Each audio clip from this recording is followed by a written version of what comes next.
All right, starting off with Major 25 paper, extended paper for a theory paper of IGCSE, right? Now, the first question is about the gaseous exchange system. Now, it says figure 1.1 shows a part of the human gas exchange system. Identify structures A, B, and C. So, very easy. We know that this particular windpipe, जहां हमारे पास C-shaped cartilages होती हैं, वो हमारे पास क्या हो जाएगा? That right here is going to be the trachea. Trachea would divide to form like these structures that we have right here are what? They are going to be the bronchi. Singular bronchus होगा, plural हमारे पास क्या होता है? Plural हमारे पास bronchi होती है, ठीक है? अच्छा, अब अगर हम लोग इसको सी को देखें तो सी हमारे पास क्या है? It's an extension of the bronchi themselves. ये ब्रोंकस जो था वो आगे की तरफ एक्सटेंड आउट हो रहा है, तो ये क्या हो जाएगा बेटे? हमारे पास ये हो जाएंगे हमारे पास ब्रोंकियोल्स, ठीक है? अच्छा, अब वो ये कह रहा है कि भाई कार्टिलेज क्या करता है? हमने यही बात करी थी जब हम लोग गैसेस एक्सचेंज में बात कर रहे थे कि भाई कार्टिलेज हमारे पास जो होता है, it prevents collapse of the airways due to injury और चेंजेस इन प्रेशर. एग्जैक्टली हम लोग यही बात बता देंगे कि क्या करता है ये. It prevents collapse of trachea of airways. Trachea और ब्रोंकाई दोनों एयरवेज हैं, ठीक है? ड्यू टू इंजरी और changes in what? In pressure, ठीक है? अच्छा जी, अब देखो, अब now the next question that we have says,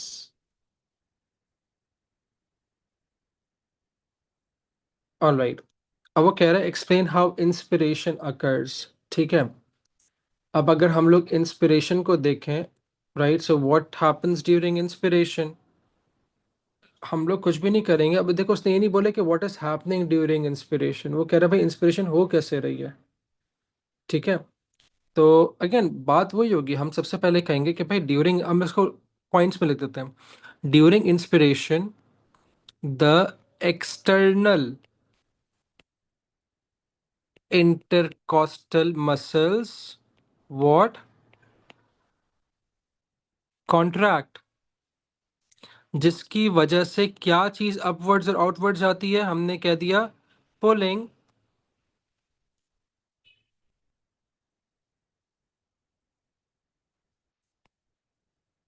the chest या फिर thorax upwards and outwards, right? अच्छा जी, और हमारे पास क्या होगा? The inner intercostal muscles ICM relaxes. Why is it changing so rapidly? ठीक है, और चौथी चीज हमारे पास क्या होगी? The diaphragm contracts and flattens, increasing the volume for lungs to expand, ठीक है? Make sense? ऑल राइट, तो ठीक है. अब देखो अगेन सवाल पे फोकस करो. उसने ये नहीं कहा कि भाई क्या क्या चीजें हो रही हैं, हमने लिखी वही है.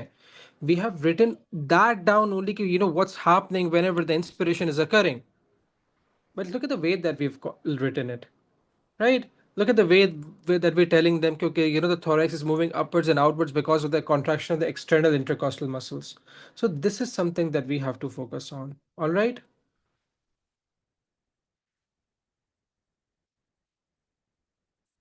No, no, the pressure decreases मेरा बेटा, volume does not.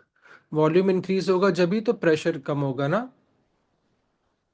वॉल्यूम बढ़ेगा तो प्रेशर कम हो जाएगा. Volume and pressure are inversely proportional with each other, ठीक है? 2 मिनट के लिए मुझे भी कंफ्यूज कर दिया था लड़की तुमने. ओके अच्छा, अब देखो, cystic fibrosis the condition that affects the lungs. People with CF have mucus in the airways that is thicker and stickier than usual.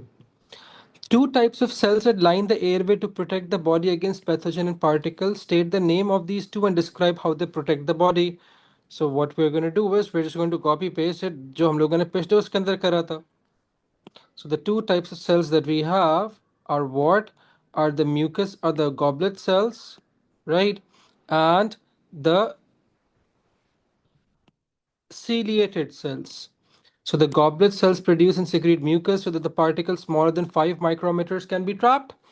Ciliated epithelial cells moves and flicks the mucus upwards towards the pharynx. इसके आगे हम लोग और ये add कर देते हैं.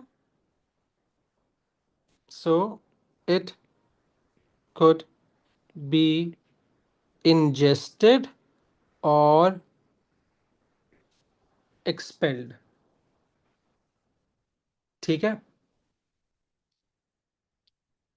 अच्छा जी.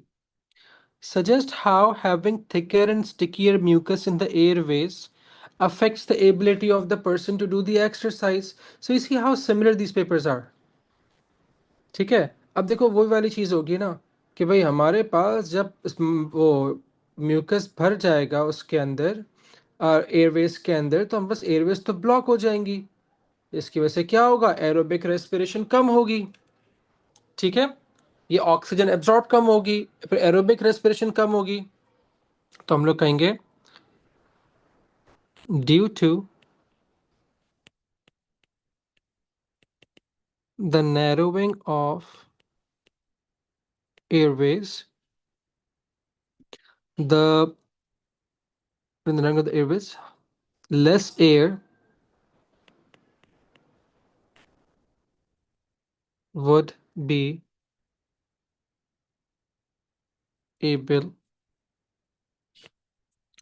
to reach the lungs, so less oxygen would be absorbed from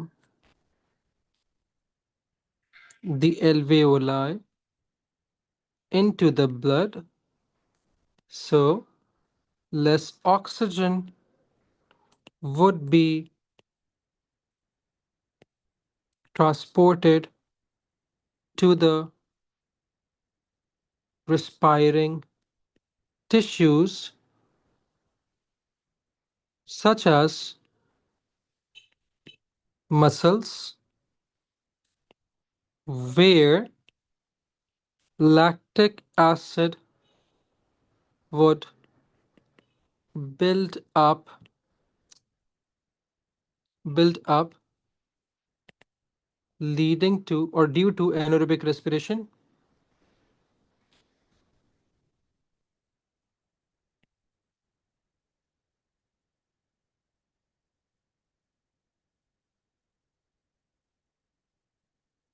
Leading to what? Fatigue. जो पहले हम लोगों ने पिछले वाले पेपर के अंदर हम लोगों ने लिखा था, ठीक है, वो हम लोगों ने वही वाली चीज लिख दी. We just explained it, right? Okay. Now, moving on. अच्छा, अब ये वाला सवाल इनहेरिटेंस का, इसको देखो. वो कह रहा है भाई cystic fibrosis is an inherited condition in humans caused by a recessive allele. This is something that I'm going to mark. कि भाई it's being caused by the recessive allele F. जो मेरे पास dominant allele है वो normal वो no cystic fibrosis के लिए code कर रहा है. अब let's look at the question. वो कह रहा है two heterozygote parents wants to have a child. Two heterozygotes का मतलब क्या हुआ कि उनके पास सिस्टिक फिब्रोसिस नहीं होगा. मेरे बच्चों क्यों? heterozygous डोमिनेंट के अंदर एक डोमिनेंट एलील होता है, एक रिसेसिव होता है. In this case, the dominant allele is not causing the disease.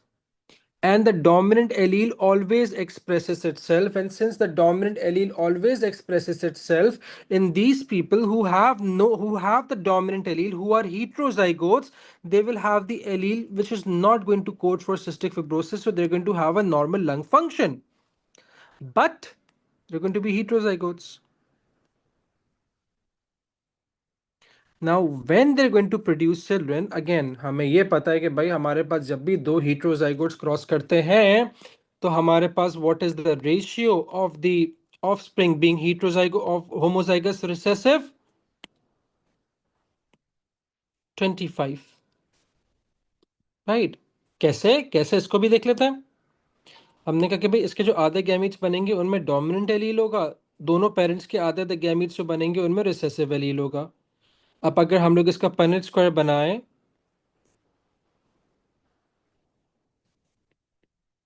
So there is a 1 in 4 chance कि भाई ऑफस्प्रिंग हमारे पास होमोजाइगस डोमिनेंट हो, नो सिस्टिक फिब्रोसिस, मैं सीएफ लिख रहा हूं।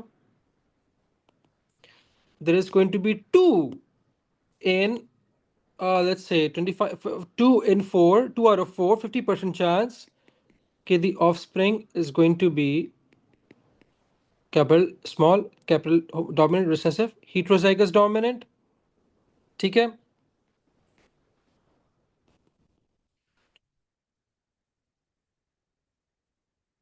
अच्छा phenotype, हाँ सही phenotype सही को।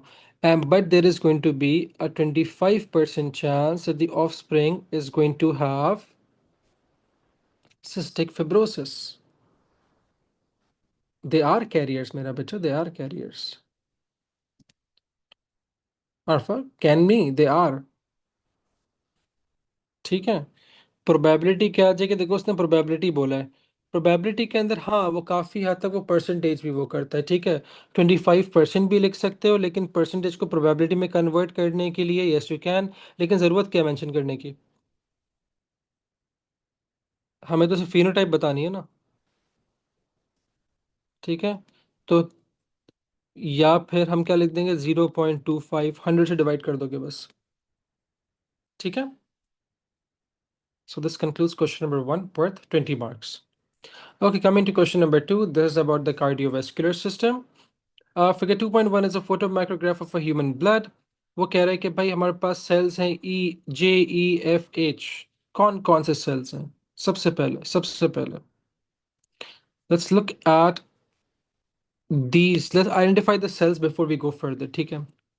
Let's talk about these cells. ये सेल्स हमारे पास जो हैं, ये हमारे पास कौन से वाले हैं? Biconcave cells called as the red blood sales.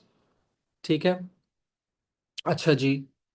अब दूसरे वाले अगर हम लोग देखें तो again if you would go back to our immunity, या फिर हम लोग जब ट्रांसपोर्ट पढ़ रहे थे किधर के, ट्रांसपोर्ट मैमल्स एंड इम्यूनिटी, तो हमने स्पेसिफिकली क्या देखा था? ये वाला ब्लड स्मेयर ना,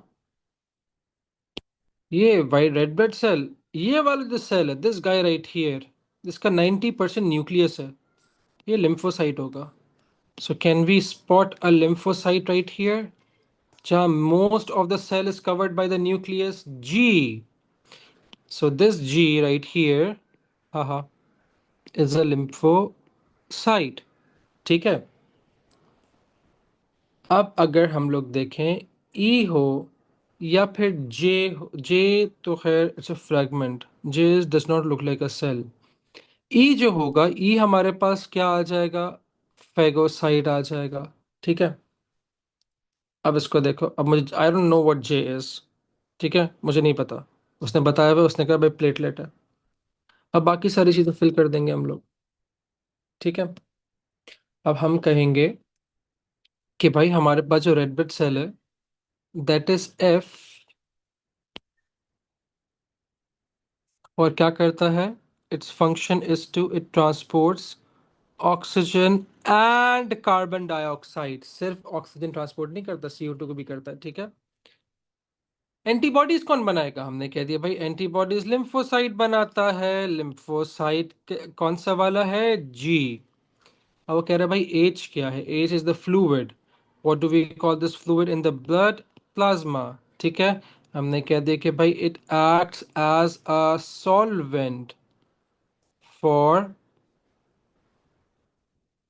ब्लड सेल्स,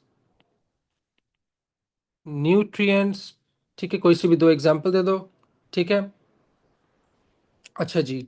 फिर हमारे पास फेगोसाइटोसिस कौन करवाता है? फेगोसाइट, फेगोसाइट किधर है? Phagocyte is right here, E. This always better to mark whatever you can before, ताकि तुम लोग जल्दी से फिर इसको कॉपी डाउन कर लो। अच्छा, वो कह रहे हैं कि भाई जो जे है वो प्लेटलेट है, और क्या करता है, it helps in what, blood clotting. ठीक है। अच्छा जी। So now moving on with the next part. Some diseases are transmissible. Name the pathogen of the disease. State the name of the pathogen that is transmitted direct contact with blood. तो हम लोगों ने कौन सी वाली disease पढ़ी है, आज ही पढ़ी है। ठीक है। जो ब्लड से वो होती है। डिजीज का नाम बताओ मुझे, उस अच्छा, नेम ऑफ पैथोजन है। वो डिजीज क्या है, एड्स।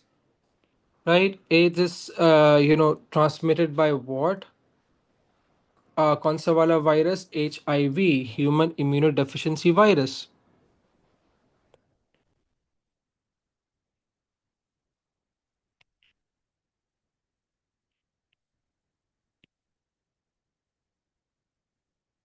अच्छा, state two ways.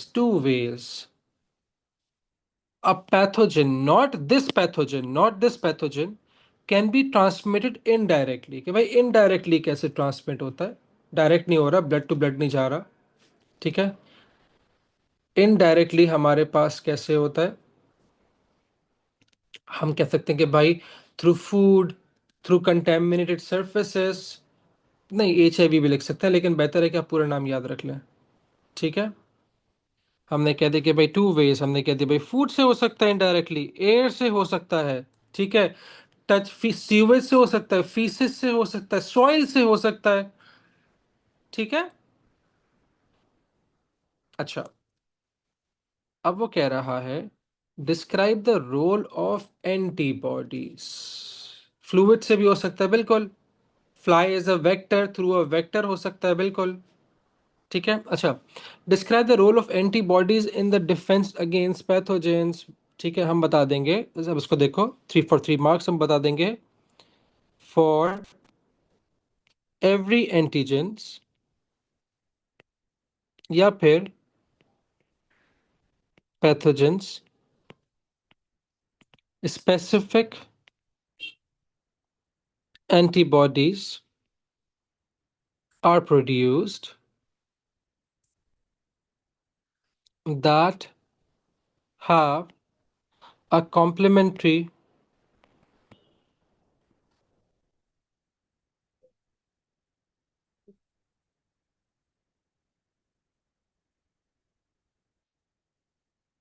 structure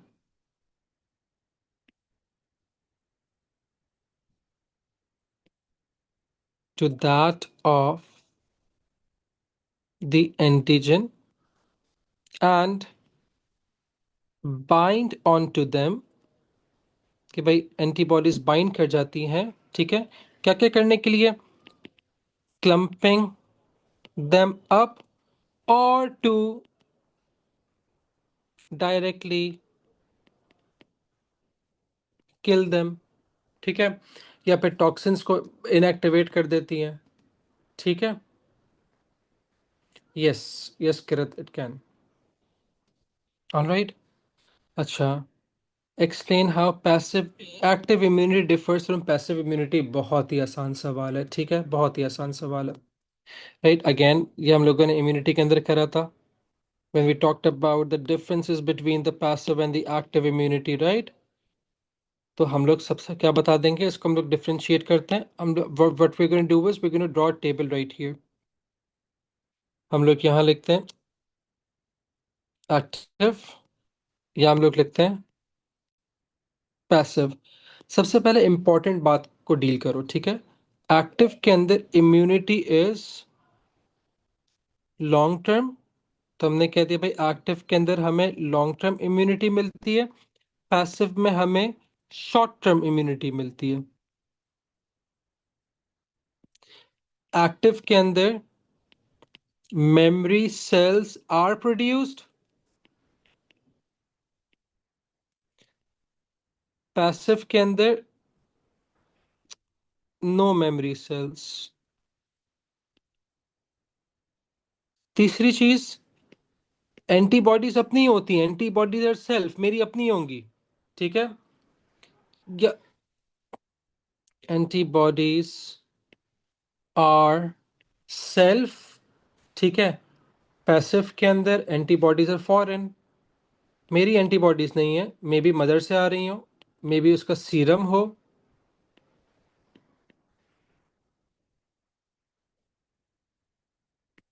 all right, तो ये चीज है। हाँ, we can draw table as well, yes we can. लेकिन बेटा का जब भी टेबल बनाओगे ना, उसको पूरा टेब्यूलेट करेंगे आप। जहां जहां आपने वो करे वहां आप कॉलम्स बनाएंगे। प्लीज रिमेंबर दिस, वरना they not going to accept it.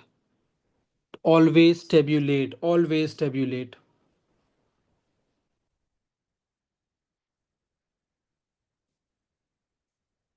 ठीक है। अच्छा, नाउ कम, देखो देखो, जब भी टेबल बनाओगे ना बेटे, when ever you form the table should be made like this. It should have columns, it should have these tabulations। ठीक है। रैंडमली बस हम लोग दो कॉलम लेके एक लाइन नहीं मार सकते बीच में। बस give me 1 minute बेटा, let me complete this question। Okay, this question is done, यही। ठीक है, okay, so we're going to stop here today। I think we just left with two more questions, question number 3 and question number 4। Yeah, so we'll, oh no, we are left with quite a few, 4 questions, so we'll just get them done tomorrow inshallah।